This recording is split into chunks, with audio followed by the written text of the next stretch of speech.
Yeah, today my talk is about the art of giving and taking correction. It's an essential life skill for anyone, and how well you're able to do both will really affect your life a lot. So what is correction? Let's first take a look at what it isn't. So some of us will wield correction to different things. And just a reminder, if you weren't here for that talk, when we weld something is when we connect two separate terms together that are actually different. For example, if we weld public speaking with humiliation. Public speaking doesn't necessarily have to be humiliation, but some people do weld that together. If you need a bit more of a recap on welds and fusions, make sure to listen back to Stan's talk on it. But if we're looking at correction, some things that we weld to correction is rejection, open season criticism, or being unkind or mean. So let's stop for a moment and think about the consequences of some of those welds. If you weld correction with rejection, then any time that someone corrects you, you'll feel like they're rejecting you as a person. And you'll feel unsafe and you'll feel attacked, right? Therefore, to protect yourself from that possibility of being rejected, you might feel like you can never do anything wrong ever. Or you may never own up to a mistake or apologize. So personally, I struggled with this a lot. And especially when I first started working about 8 years ago, I welded correction with rejection. So when I did things wrong, instead of just apologizing and saying, sorry, I did that wrong, I would try and talk my way out of it and be like, oh, that's not what I thought, or blah, blah, blah, whatever. And it meant that for my colleagues and my boss, that it was really hard for them to help me. And I seriously considered quitting journalism in the first 6 months of working because I thought, maybe it's the job's not for me. It's the job's issue, but really it was my issue. And the truth was I'd only just started the job, and it was my first job out of university, my first proper career kind of job. Of course I'm going to make mistakes. How could I expect myself to be perfect and get everything right and do everything right? And the thing is, the more I practiced, the better I got. So that's correction, welding correction with rejection. What if you weld correction with open season criticism? Now first, what I mean by open season criticism is basically it's you feel like it's free game to criticize someone really cruelly and tear them down. So I've shared this story before. Me and Jerry were in Taiwan at the zoo, and when we were there, we saw a young couple. And all of a sudden, we heard the wife ask her husband, oh, where's the lid? And then he replied, oh, I threw it away. And then she said really loudly, you idiot, why did you do that? And then she started swearing at him, really loudly. And it was really shocking for us. It was just to do that so publicly and so loudly. And, imagine the consequences of this supposed correction, right? And the impact that would have on their relationship. So what if you weld correction with being unkind, or it's mean to correct someone? Then you'll most likely avoid giving correction, right? Let me know if this scenario sounds familiar. You're at work or at uni and you're trying to get your project across the line, but someone in your team has done something wrong. And you don't want to tell them it's wrong, because if you do, that means you're going to be mean. So then you decide, okay, I'll just redo their portion on top of all the work you already have to do. But then you end up being resentful and really burnt out.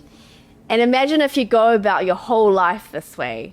Like always not telling someone that they've done something wrong and just doing it for them instead. It's not my idea of a good time, that's for sure. So you can see that there are some very real consequences for these negative words to correction. So if that's not correction, then what is? Well, correction is the act of discipline and giving feedback or instruction on something that we say or do. So the goal of it is to help someone to become better and improve, and it should be done out of love. Therefore, if we are giving correction, we need to be in the mindset that it's for the other person. And if we are receiving correction, we need to be in the mindset that, this person is helping me. The Bible also actually has a lot to say about correction. And I've written down a few verses, and I thought instead of me, reading them all of them out, you guys could take turns reading them. So they're just here. I don't know if there's enough for everyone, but maybe we can just take one, pass it on until there's no more left.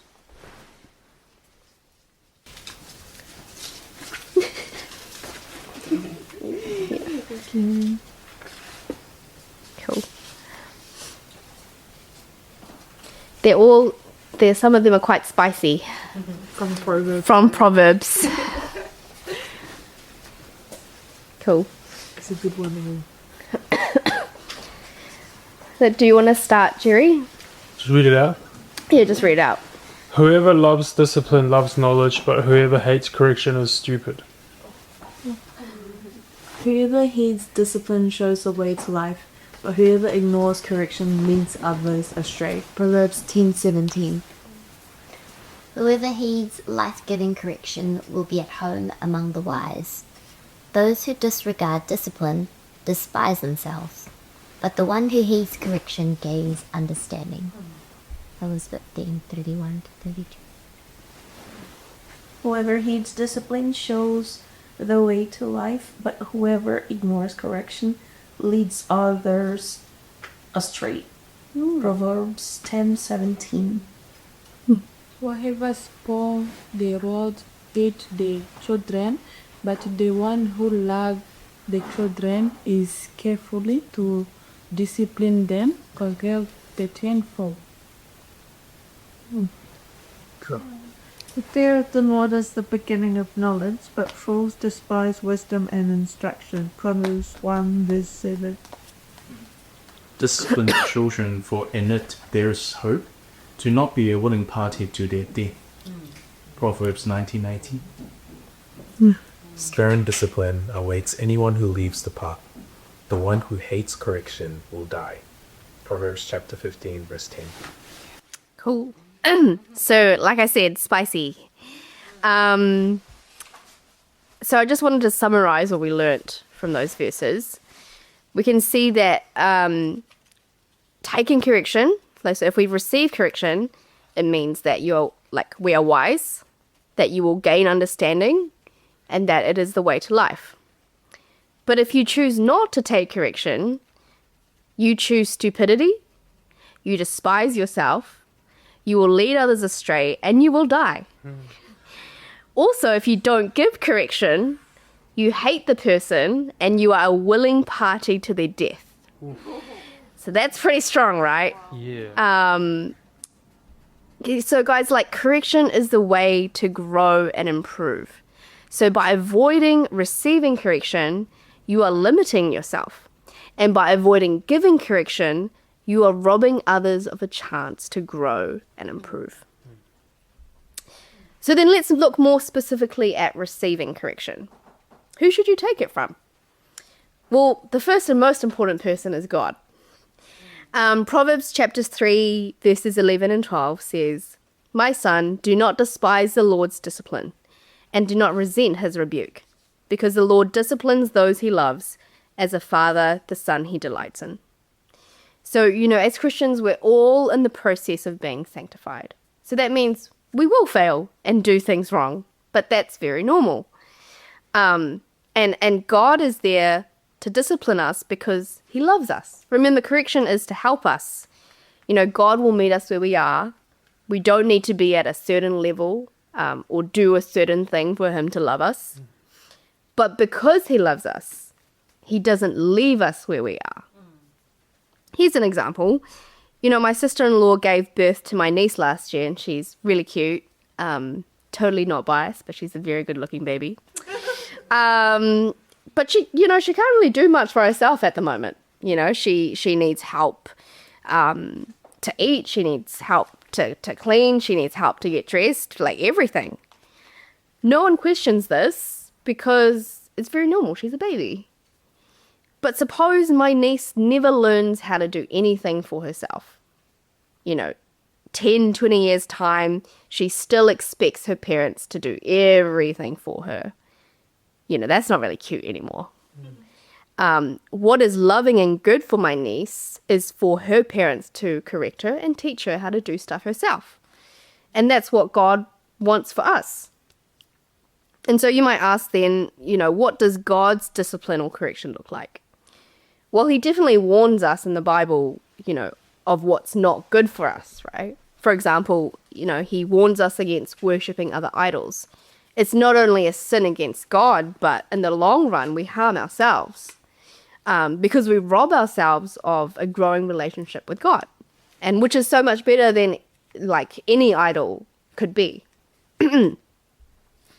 But God's discipline and correction also, allows us to experience the consequences of our actions. Let's take my niece as an example again. What do you think would happen if she never got disciplined by her parents for lying and stealing? What kind of message would they send her? That it's okay to lie and steal. How would that affect her life, and how would that turn out when she becomes an adult? Go around stealing and lying. We heard earlier, that proverb about to not give children correction is to hate them and to be a willing party to their death. Well, so we can see that when God allows us to experience the consequences of our actions, that actually is love, because he's teaching us like, hey, that's not good for you. That's not okay. This is and this is why. So take correction from God. Other people to take correction from, according to the Bible, is from friends. In Proverbs chapter 27, verses 5-6, it says, "Better is open rebuke than hidden love. Wounds from a friend can be trusted, but an enemy multiplies kisses."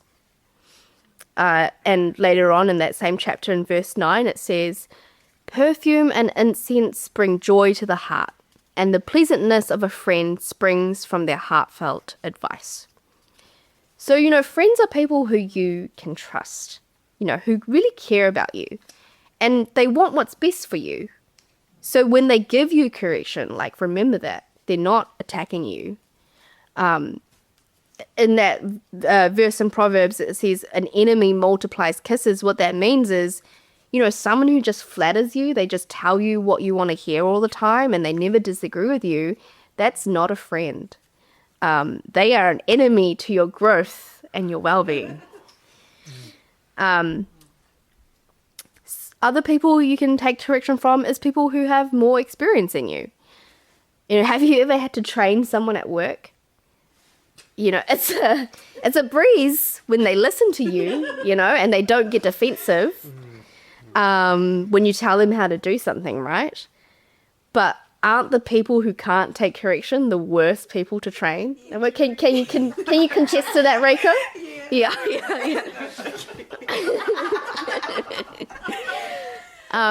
So, people like your parents, your pastors, your leaders at church, there are all people that you can take correction from.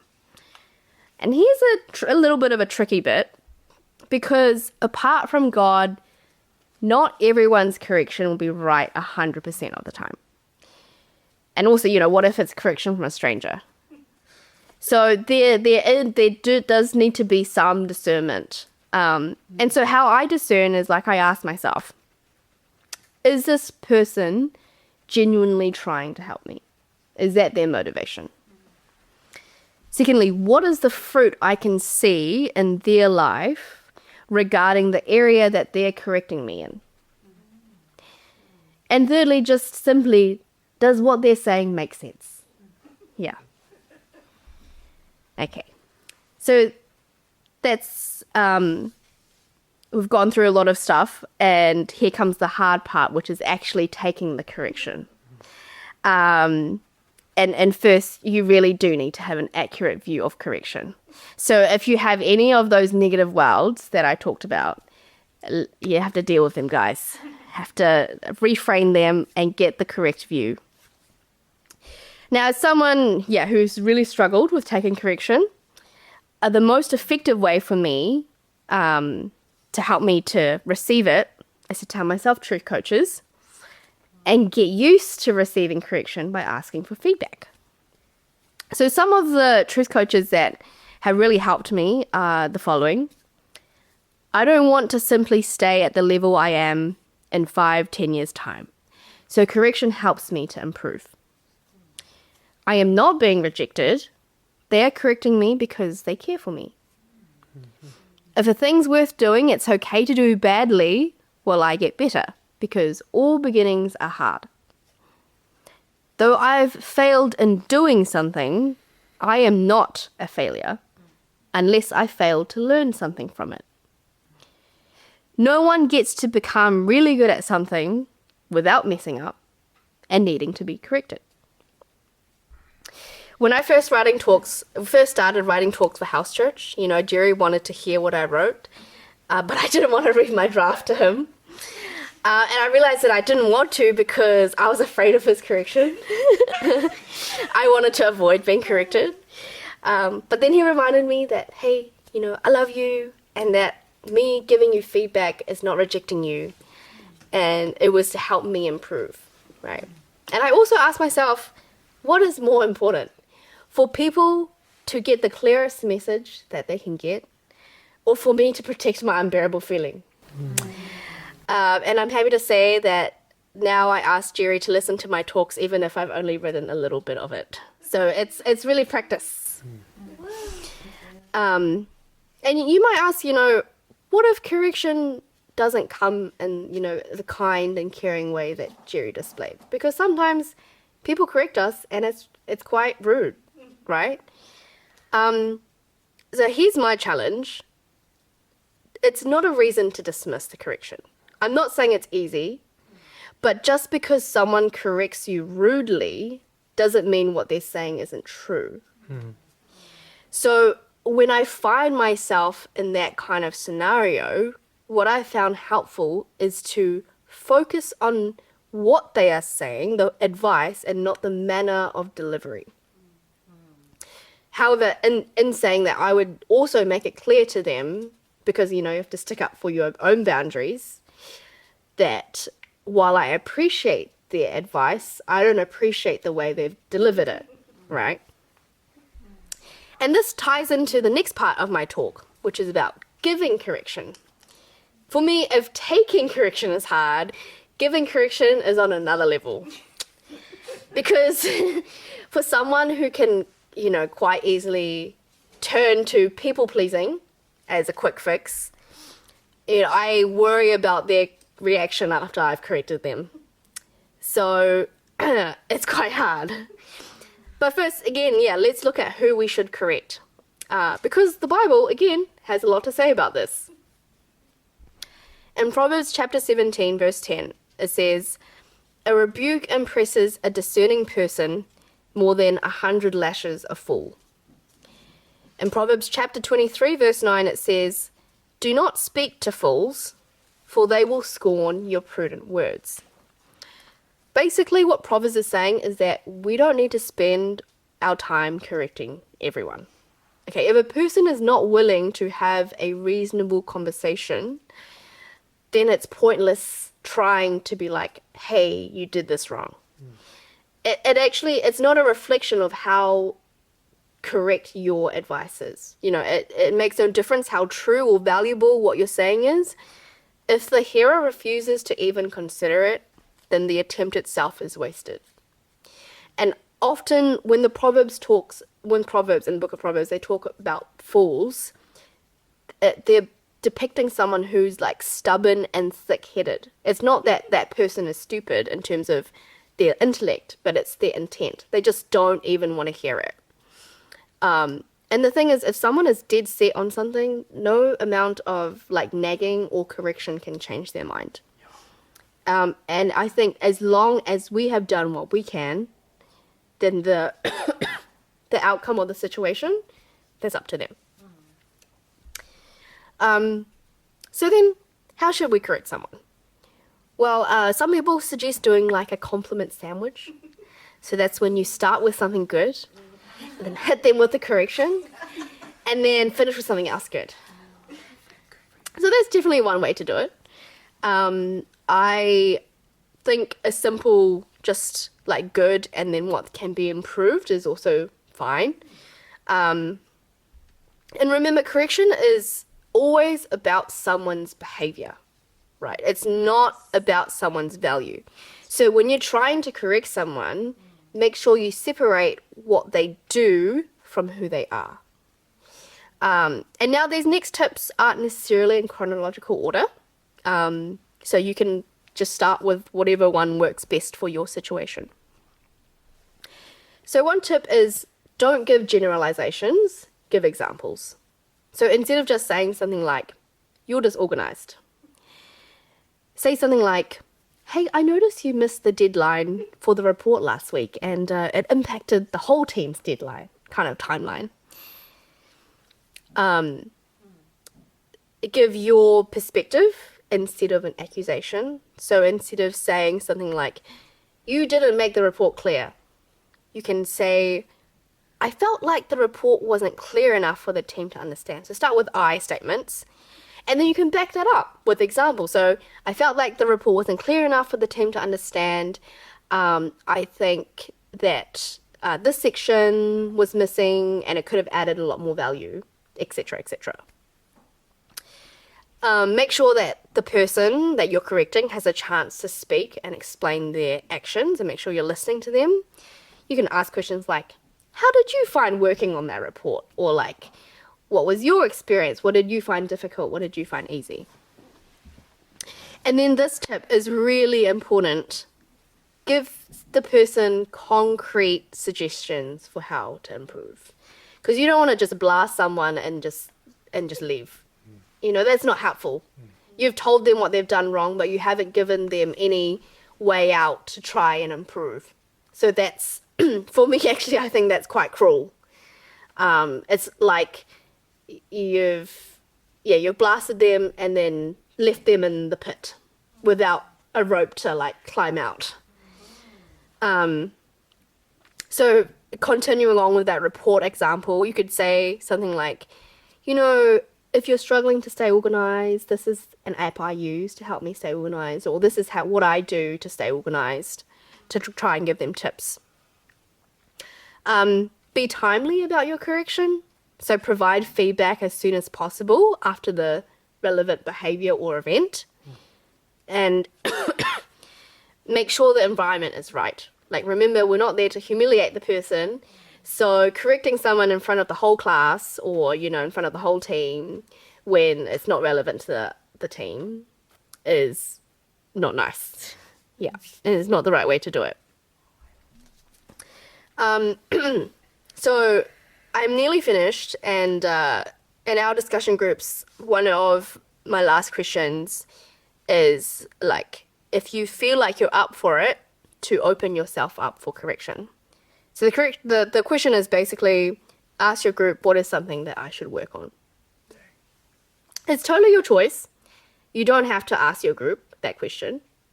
But, you know, for those of us who do struggle with this, can I encourage you to step out? This is a safe environment for you to practice. And I will also send the truth coaches that have really helped me, and maybe you can read them to yourself before and read them to yourself afterwards. And just also a caveat, like, I know we're not all like super familiar with each other, so maybe you feel like you don't know people well enough in your group to correct them. And if that's the case, please don't correct. Like, don't do it. Because remember, correction is supposed to help someone. It's for the other person. And so if you're just pulling something out of thin air because you don't know what else to correct them on, that's not helpful or genuine. So don't do it. Yeah. Okay. So I thought I would end with one more proverb tonight because it's been all about the proverbs tonight. So it's Proverbs chapter 26, verse 11, which says, "As a dog returns to his vomit, so fools repeat their folly." So I'll leave that for you guys to think about. Cool. Okay, and then I'll put the questions in. So good, Jess.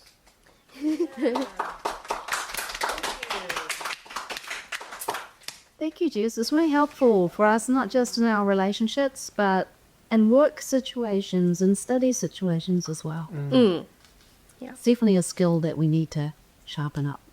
Yeah. Oh yeah, also if you have any questions, hi.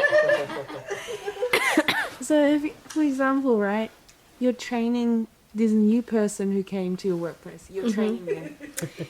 Is this a bit close to home? It's just curious. And then they have like there's 10 things you need to correct them on. Yeah.